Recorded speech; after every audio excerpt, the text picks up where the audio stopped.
इसको लेकर क्या ख्याल है आप? ये तो गौ माता का गोबर है। अब पता नहीं आप जर्सी का ले आए कि भैंस का ले आए। अच्छा, अब ये भेद भी हो जाएगा। बिल्कुल भेद है। तो आप तो इसके जानकार हैं, विशेषज्ञ हैं, आप तो देखकर बता देंगे कि किसका है। नहीं, ये सब देख के बताने की चीजें नहीं है। देसी गाय का गोबर ही शुद्ध है। लेकिन ऐसे देखकर पता नहीं चलता। ये पता चलता है उसके भी गुण होंगे, पर वो यहाँ पे अब कहाँ लिबर्टी लिया है हम आपके बीच में। तो ये क्या ये इसको जैसे अगर कोई शुद्ध- आपके जितना जानने वाला नहीं है, उसको शुद्ध के बारे में पता नहीं है, शुद्ध देसी आपने कहा गोबर का इस्तेमाल करो, हाँ। वो इसका इस्तेमाल क्या सौंदर्य प्रसाधन में कर सकता है? शुद्ध देशी गाय, भैंस का नहीं और जर्सी का नहीं। जर्सी का तो बिल्कुल नहीं, भैंस का तो बिल्कुल नहीं। कि आपने कभी गाय के गोबर से अपने मुंह को धुला? नहीं। केमिकल युक्त फेस वॉश आप यूज करते हैं, लेकिन शुद्ध गाय का गोबर, इस गोबर से नहाने से चमड़ी का कोई भी रोग हो, मैं गारंटी लेता हूं, चमड़ी संबंधी कोई भी रोग हो, आप गौ के शुद्ध देसी गाय के दो गोबर से स्नान करेंगे तो आपका चमड़ी का रोग समाप्त हो जाएगा। इतनी ताकत गोबर में है। इसको संतान नहीं होती। वो गाय को गेहूं खवाए और गेहूं जब उसके गोबर से वापस आए तो उसको धुल करके, उसे सुखा करके, उसको पीस करके, उस आटे की रोटी बनाकर भगवान को भोग लगाकर, वो रोटी खाने से संतान प्राप्ति होती है। मैंने तो जरूर खाया, पर हमारे बहुत सारे संत समाज जो जंगलों में रहते हैं आज भी वो लोग खाते हैं। और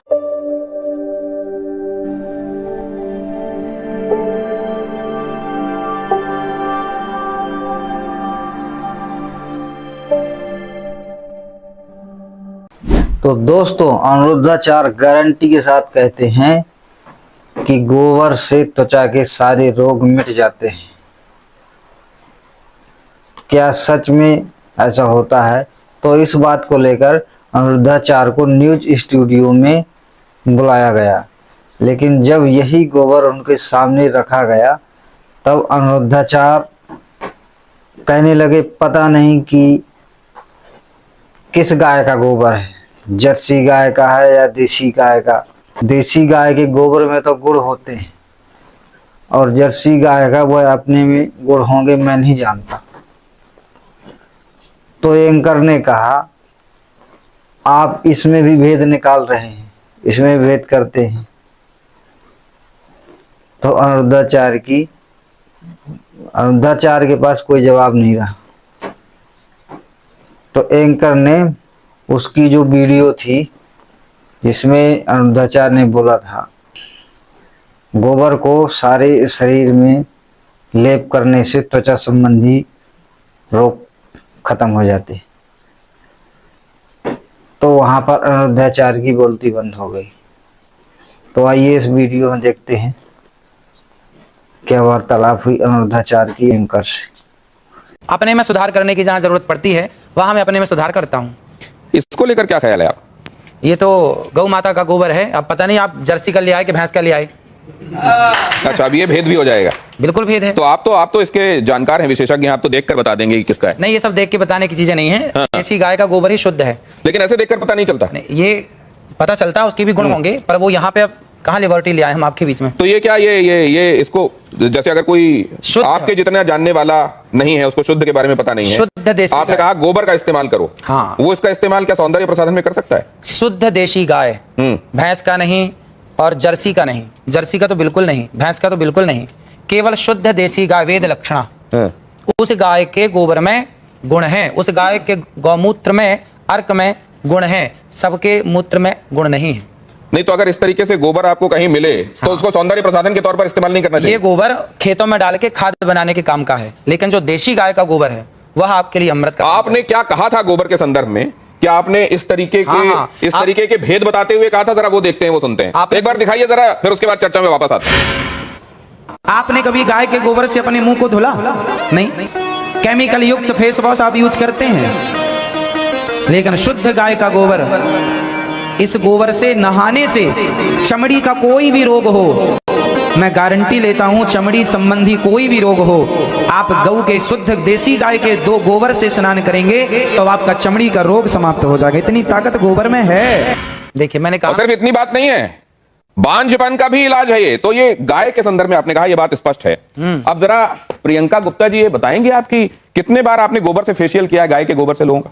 हाँ सर, मैंने तो आज तक जो मेरी इंडस्ट्री है इसमें मुझे कहीं पे भी पढ़ाया और सिखाया नहीं गया कि गोबर से आप फेशियल कर सकते हो या गोबर से अपनी स्किन को चमका सकते हो। और जैसे कि बाबा जी बता रहे हैं, और अगर ऐसा है तो इसके ऊपर रिसर्च जरूर करना चाहिए। ये अश्विनी जी, आपका कोई इसमें आप एनलाइटन करेंगे क्या? इस तरीके की कोई बात आपके संज्ञान में कभी आई? हाँ, नहीं, as a this thing psychologist मैं बोलूंगा, अगर इन्होंने कहा है तो इनके पास कोई प्रूफ होगा। हाँ, और वो प्रूफ आप सामने लाइए, क्योंकि क्या होता है कि बहुत से लोग जो भी बात करते हैं प्रूफ नहीं, तो अगर आपके पास प्रूफ है लाइए, लोगों को प्रूफ करके दिखाइए। हमारे शास्त्रों में इसका खूब प्रूफ है। नहीं जी, एक मिनट, मैं शास्त्रों की बात यहां नहीं कर रहा, मैं आज के संदर्भ में बात कर रहा हूं।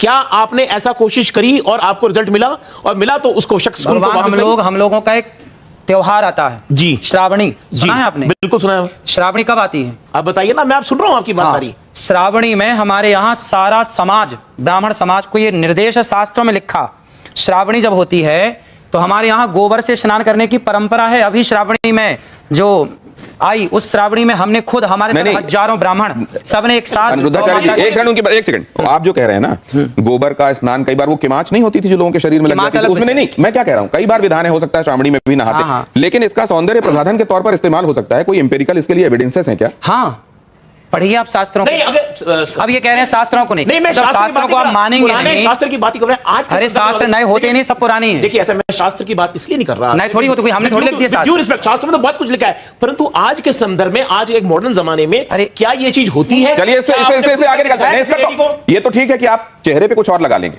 लेकिन जिनको बच्चे ही नहीं हो रहे हैं वो क्यों आईवीएफ क्लिनिक की तरफ जा रहे हैं? जरा ये देखिए क्या कहा अनिरुद्धाचार्य जी ने, जरा देखिए वो, और उसके बाद इस चर्चा पर लौटते हैं। जिसको संतान नहीं होती वो गाय को गेहूं खवाए, और गेहूं जब उसके गोबर से वापस आए तो उसको धुल करके, उसे सुखा करके, उसको पीस करके उस आटे की रोटी बनाकर भगवान को भोग लगाकर वो रोटी खाने से संतान प्राप्ति होती है। अनिरुद्धाचार्य जी, आप मैं इस पे बोलूं? आपने ये किस पे एक्सपेरिमेंट किया? खुद पे, दूसरों पे देखा है? आप सुनेंगे आप? हाँ।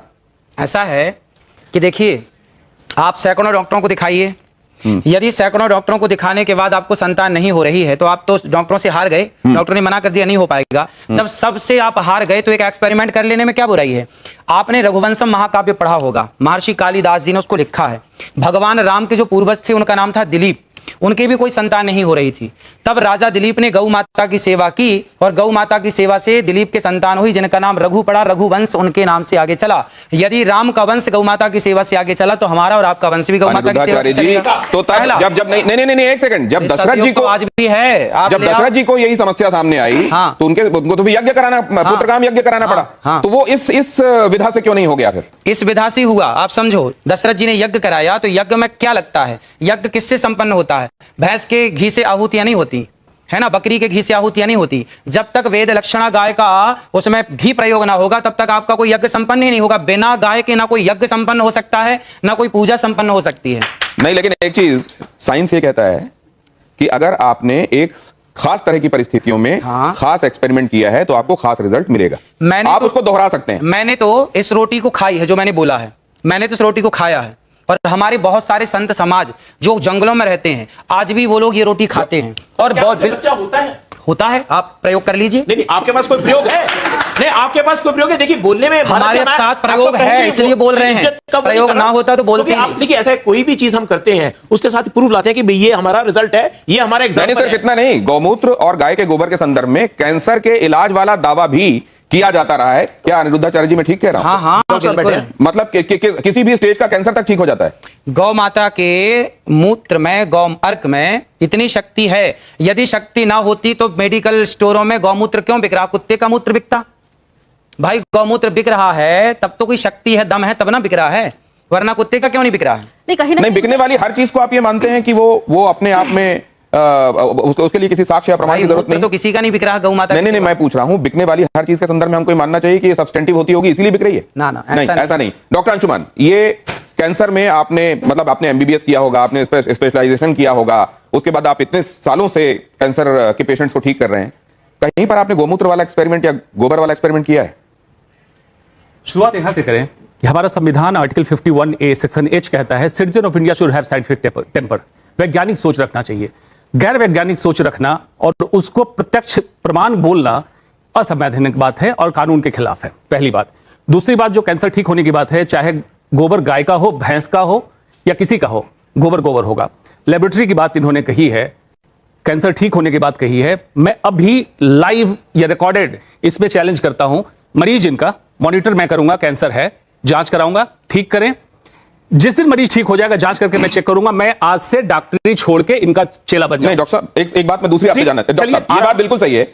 अगर आप जाएंगे, संविधान खोलेंगे, देखेंगे प्रियम्बल के बाद आपको जो ड्यूटीज और आपके जो राइट्स हैं जहां पढ़ाए जाते हैं, वहीं पर आपकी ड्यूटीज में यह है कि आप हिंदुस्तान में साइंटिफिक टेम्परामेंट को, हम सबकी जिम्मेदारी है कि आप साइंटिफिक टेम्परामेंट को बढ़ावा देंगे, वैज्ञानिक सोच को बढ़ावा देंगे। ये बात बिल्कुल सच है। लेकिन डॉक्टर साहब, क्या आप ये बात मानते हैं कि विज्ञान का भी अभी बहुत सारी उन जगहों पर पहुंचना बाकी है जहां शायद हमारे शास्त्र पहले पहुंच चुके हैं? ये बात आप मानते हैं कि नहीं? बिल्कुल। आप एलोपैथिक दवाइयां खाते हैं कि नहीं खाते हैं? हमें जरूरत नहीं दवाइयों की। नहीं, आपके अभी- आसपास वाले किसी को कभी बीमार हुआ तो आप क्या कहते हैं कि किसको दिखाओ जाकर? हम तो यही कहते हैं, डॉक्टर को दिखा लो। और डॉक्टर इसको मानते नहीं है जो आप कह रहे हैं। ऐसा है, देखिए, आज के 100 साल पहले तो कोई डॉक्टर नहीं था।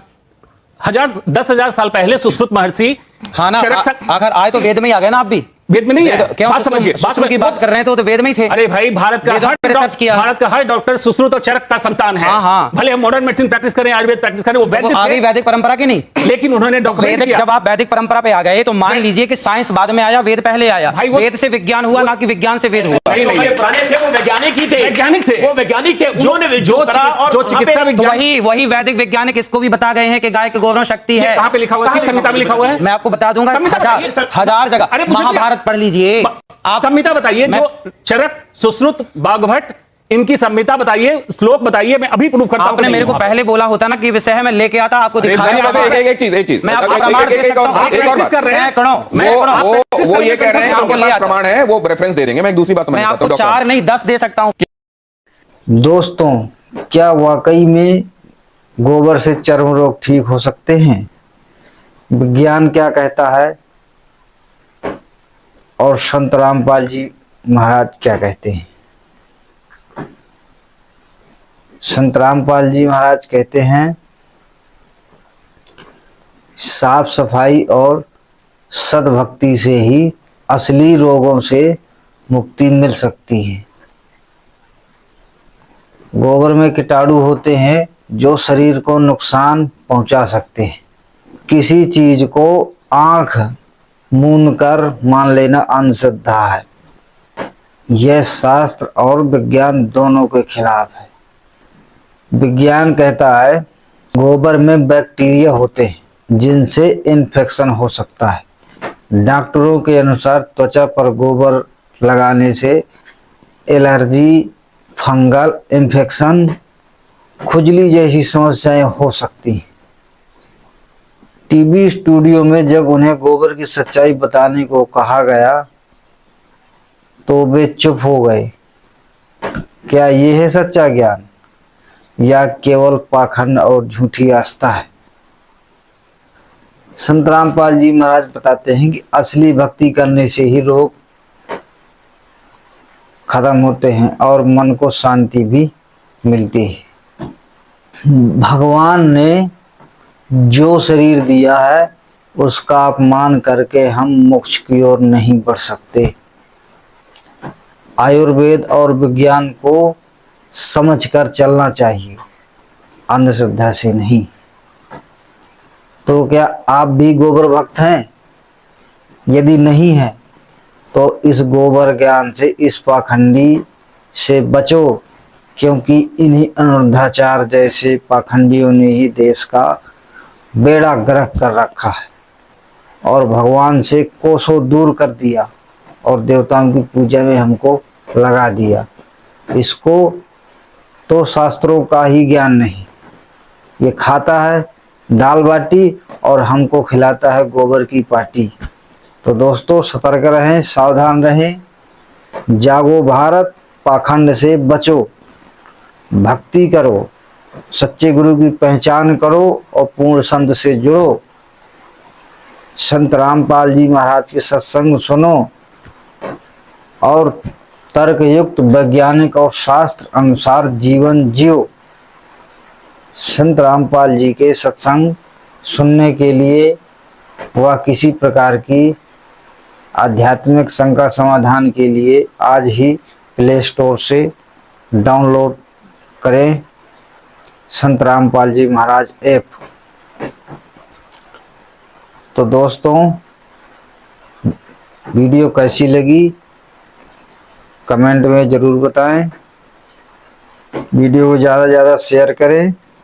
वीडियो पर पहली बार है तो वीडियो को लाइक कर लें और चैनल पर नए हैं तो सब्सक्राइब कर लें और बेल आइकन का बटन प्रेस कर लें। तो आज की वीडियो में इतना ही। फिर किसी और पाखंड का भांडाफोड़ करने के लिए मिलते हैं नेक्स्ट वीडियो में। तब तक के लिए जय हिंद, जय भारत, सत साहिब।